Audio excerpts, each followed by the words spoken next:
Lafti lafeedha. Lafeetan Oromootti eeyna. Oromoo Boorana jiru. Oromoo Wallagga jiru. Oromoo ammoo Harar jiru. Oromoo Baalee jiru. Oromoo Jimma Iluu Abbaa Boor jiru. Irratti eeyna. Oromoon nu qofaa miti. Ardaa qe'eef qabeenya isaaniirraa erga buqqaanii kaasanii guyyoota buqqaan keessatti qofa namoota 32 balaan kan dhaban maanguddoon kun gaddatti cabuun dubbatu. Guyyaa beelaa kanarratti ammoo nama 32tu qonqoodhaan nurraa dhume bakka kanatti. Kaachirratti awwaallee kan baanee faanee kaaneniini kafaanee nu kaaneniin sun namni afurii halkan tokko raawwate lubbuun isaa bishaan dumaal kana gamaan gubbate tokkollee lama gama santi awwaal lama ammoo faanee asirratti hin gallee bootaa kanarratti awwaal warra dalloo mannaa aanaa kallee qabalee kallee golbaattu nu simatee du'a sallee nurraa awwaalee nullee areera afaan nu buusee Oromoo bal'aa kanatti sagaleen ta'in akka ibsamtu isaantu nu godhe. Maanguddoon godina Baalee aanaa dalloo mannaa ganda hokkoltuurraa ka buqqifaman maanguddoon biyyaa hoomaa waraanaan marfamanii qe'ee isaaniirraa buqqa'uu himatu.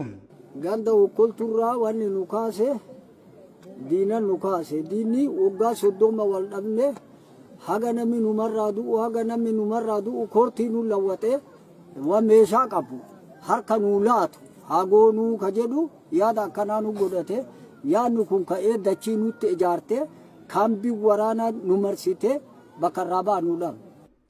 Yeroos namni nuuf birmatu dhibamnaan namoota 28 bakkee adii irratti awwaallee jedhu maanguddoon kun.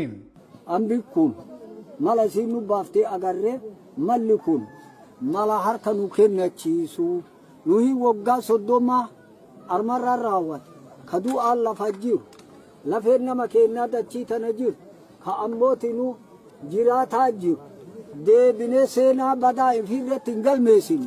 Lafti isaan irraa buqqifaman lafa qonnaaf mijataa jireenya isaanii utubus ta'uu maanguddoon kun himatu.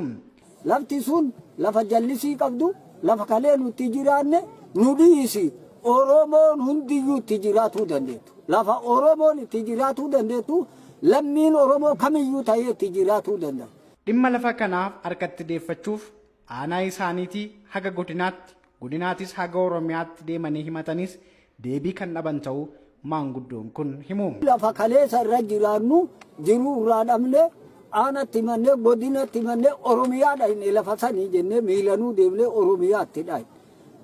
Adoo fala tokkotti hin argatin, adoo deebii tokkotti hin argatin, adoo hiikoon takkatti hin dhufin rakkoo caaltuu har'a nu dhuftee marumaa dhiifnee biraa kaan. Guyyaadhaa gara guyyaatti warra buqqaaniin alatti haga yoonaatti abbaa warraa 1200 ta'uu qe'ee isaan irraa buqqaanii bakka kanatti kan argaman ta'uu himu. Isaan kun dubartootaa fi daa'imman osoo hin dabalatin. Abbaan warraa yeroo duraa namni buqqa'ee 140 abbaan warraa. Amma eegana ammoo namni nurraa hafee achitti kabeelaan sosso'uu dadhabee caaggatti hafee ka dhufe amma 1,200 ga'ee jira. Dhimma kana qulqulleeffachuuf bulchaa aanaa dalloo mannaa akka ta'an obbo Awwal Kadiritti bilbilee waan